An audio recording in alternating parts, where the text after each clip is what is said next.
Ang mabuting balita ng Panginoon, ayon kay San Lucas.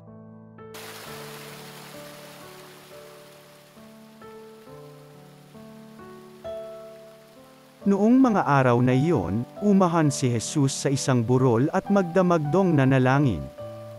Kinaumagahan, tinawag niya ang kanyang mga alagad, at pumili siya ng 12 sa kanila, na tinawag niyang mga apostol, si Simon na pinangalanan niyang Pedro, at si Andres na kanyang kapatid, sina Santiago, Juan, Felipe, Bartolome, Mateo, Tomas, at Santiago na anak ni Alfeo, si Simon ang Makabayan, si Judas na anak ni Santiago, at si Judas Iscariote, na naging taksil.